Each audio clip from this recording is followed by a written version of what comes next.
What's going on, everyone? It's December 7th. It's time for an update because there's been a lot of good things happening in the real estate industry that are going to make a huge difference for home buying in 2023. So check this out. So we're going to cover two things in this video. One, how interest rates are already starting to improve as inflation comes down.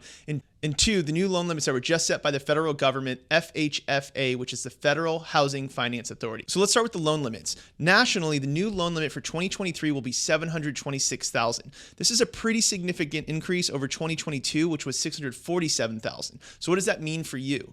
It means that you're going to be able to borrow more money because prices have been increasing. So you hear all this news about the housing market crashing and prices coming down. What's really interesting about this is the loan limits are set based on forecasting. So if they thought that home prices were going to completely crash, they would have either left it the same or brought it down. The fact that they raised it so significantly is a really good sign. My favorite thing about these limits is it enables more people to get into homes with less money down. With the new limit of $726,000, you may be able to buy with just 3% down as a first-time home buyer up to a price just under $750,000. Now in high-cost areas, more expensive counties, like if you take the Bay Area in California, LA, San Diego, Orange County, New York City, take the more expensive areas in the country, they have what's called high cost limits, and they raised the high cost limit by over $100,000. This year, it's $970,000. Next year, it's going to be $1,089,000. That's a $110,000 increase. So again, they thought prices were going to shift dramatically for the worse. Why would they increase the limits this much? And with the new high cost limit at $1,089,000, you can put as little as 5% down, which is going to get you to a price of just under $1,150,000. Now, of course, we want to make sure everyone can afford the payments. That's really what matters. The two things that are going to make you figure out what you can afford is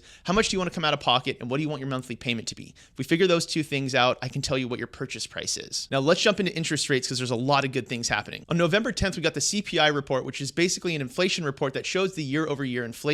Well, October of 2021, which had really low inflation, was replaced by October of 2022. So what happened is it made it look very stable. Now I'm going to show you behind the scenes look at mortgage-backed securities trading because you can't see this anywhere else. The easiest thing you have to kind of gauge where mortgage rates is going is follow the 10-year treasury on your stock app. As the 10-year treasury goes down, mortgage rates typically go down. It's not a perfect science, but that's typically what we see. Now let me show you what's going on with mortgage-backed securities. Okay, so what we're looking at here is the last 3 months of mortgage bonds trading.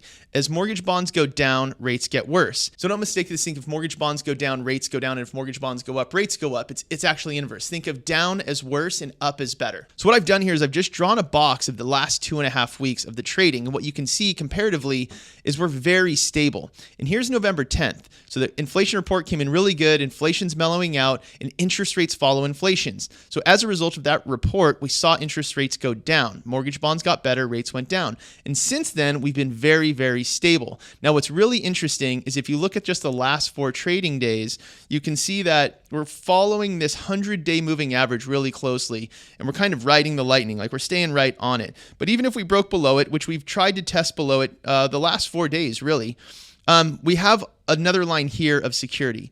So as a result of this, I think rates are going to stay stable where they are now. And if you bought your house in late October, early November, you may already be able to refinance. So if you want to look at that, shoot me a message and I'll show you how to do that as well. So what does this mean for 2023? Well, what I think it means is you're going to see more people jump into the housing market as rates come down. And inflation is going to continue to come down, which means rates will as well. So what I'm having my clients do is they're buying properties now while nobody's looking. We're taking advantage of the seller's money, using it to buy down their interest rate temporarily or permanently, or asking the seller to pay closing costs. There's a lot of things we can do to negotiate that we weren't able to do the last couple of years.